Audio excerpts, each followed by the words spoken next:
1987년 11월 29일 서울로 향하던 여객기 한 대가 안다만 바다 위 하늘에서 레이더 화면 밖으로 사라졌습니다. 화면 위를 천천히 움직이던 빛, 그 한 점이 어느 순간 흔적도 없이 꺼졌습니다. 그 한 점 안에는 115명이 타고 있었습니다. 저마다의 하루를 안고 집으로 돌아오던 사람들이었습니다. 그리고 그 누구도 다시 돌아오지 못했습니다. 그 하늘에서는 무슨 일이 있었던 걸까요?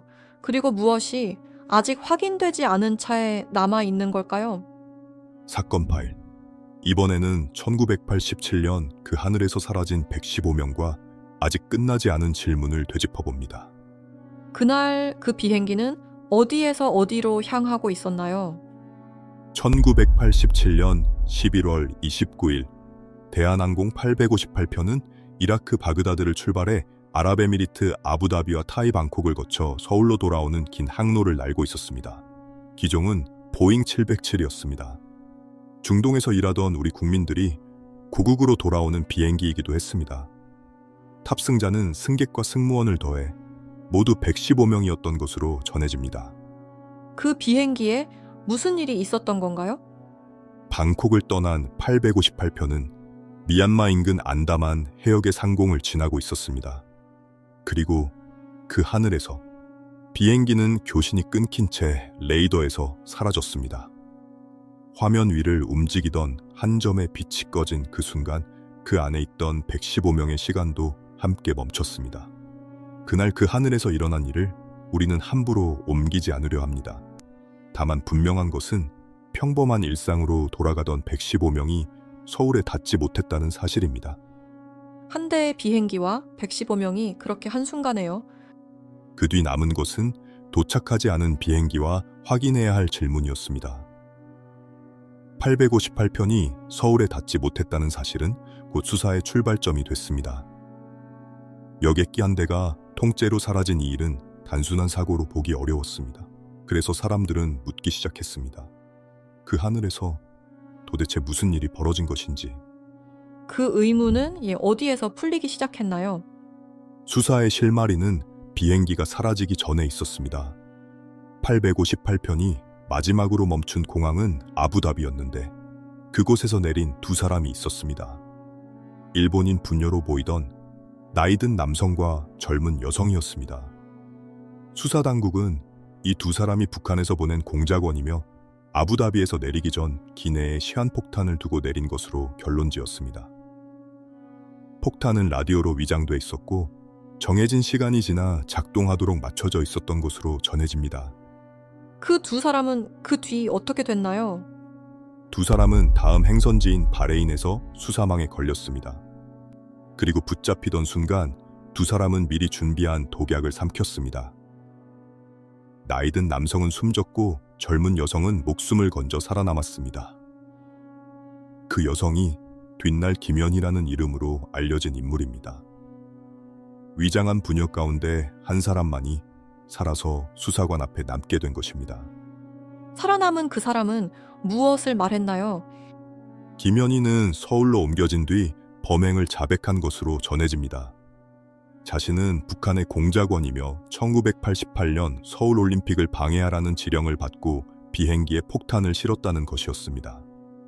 수사당국은 이 자백과 수사 결과를 토대로 858편이 북한 공작원에 의한 폭파였다고 결론지었습니다. 다만 이것은 그의 자백과 수사가 가리킨 결론이라는 점을 분명히 해두려 합니다. 서울로 온 그 사람은 언제 우리 앞에 모습을 드러냈나요? 김연희가 서울로 압송된 것은 1987년 12월 15일이었습니다.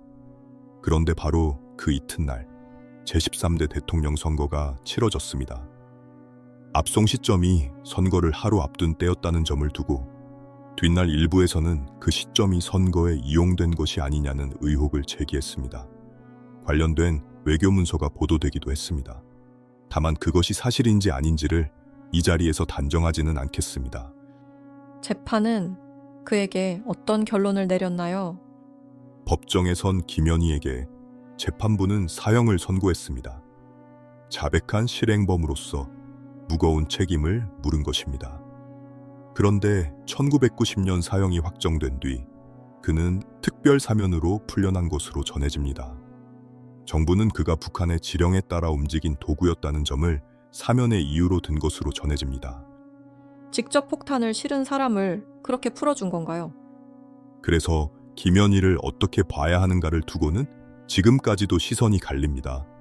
직접 폭탄을 실은 실행범이면서 동시에 국가의 지령에 끌려간 도구이기도 했기 때문입니다. 누군가에게 그는 용서할 수 없는 범인이었고 또 누군가에게는 거대한 힘에 끌려간 한 사람이었습니다. 우리는 그 어느 한쪽으로도 그를 함부로 단정하지 않으려 합니다. 다만 그의 자백과 재판이 끝난 뒤에도 여전히 확인되지 못한 것들이 남아 있었습니다. 그렇다면 무엇이 아직 확인되지 않은 채 남았나요? 가장 먼저 떠오른 것은 그 비행기 자체였습니다. 사고든 사건이든 진상을 가리는 일의 기본은 잔해를 건져 올리고 블랙박스를 찾아 분석하는 것입니다. 그런데 858편의 잔해와 블랙박스는 상당 부분이 끝내 수습되지 못한 것으로 전해집니다. 깊은 바다가 그 답의 많은 부분을 품은 채 가라앉아 있었던 셈입니다. 그 점이 왜 그렇게 중요한가요? 바로 그 빈자리에서 질문이 자라났기 때문입니다. 잔해와 기록이 충분히 확인되지 못하면서 일부 유가족과 단체는 사건의 경위를 다시 살펴봐 달라고 전면적인 재조사를 요구했습니다. 이들은 이 사건이 우리 현대사의 다른 비극들에 못지않게 진상을 다시 따져봐야 할 일이라고 주장하기도 했습니다.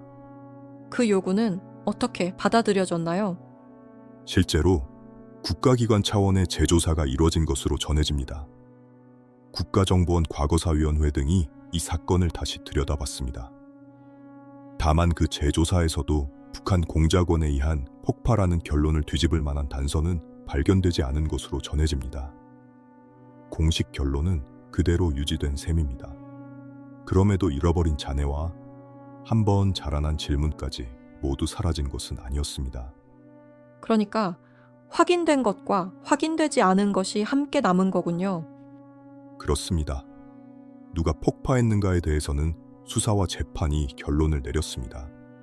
그렇지만 그 답의 일부는 여전히 안다만의 바다 아래에 가라앉아 있습니다. 확인된 것은 확인됐다고, 확인되지 않은 것은 그렇다고, 우리는 그 둘을 섞지 않고 말하려 합니다. 그렇다면 우리는 이 사건에서 무엇을 기억해야 할까요? 한 사람의 자백이 있었고 법정에 결론이 있었습니다. 그리고 그 바다 아래에는 건져 올리지 못한 것들과 가라앉지 않은 질문이 함께 남았습니다. 그 모든 것에 앞서 우리가 기억해야 할 것은 그날 하늘에서 사라진 115명입니다. 그들은 어떤 이념의 편도, 어떤 정치의 도구도 아닌 그저 집으로 돌아가던 사람들이었습니다.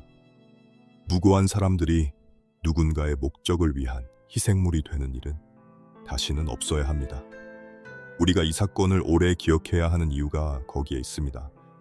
이 영상의 모든 사실은 아래 설명란의 출처에 근거합니다. 북한 공작에 의한 폭파라는 결론은 수사와 재판, 그리고 한 사람의 자백이 가리킨 바로 미수습된 잔해와 제기된 의혹, 재조사의 결과는 전해지는 그대로 말씀드렸으며 확인되지 않은 것은 확인되지 않았다고 말씀드렸습니다. 사건 파일은 사건을 구경거리로 만들지 않습니다. 미화하지 않고 단정하지 않고 확인된 사실 위에서만 기록합니다. 다음 기록에서 다시 찾아뵙겠습니다. 구독은 그 기록을 함께 지켜봐 주시는 가장 큰 힘입니다.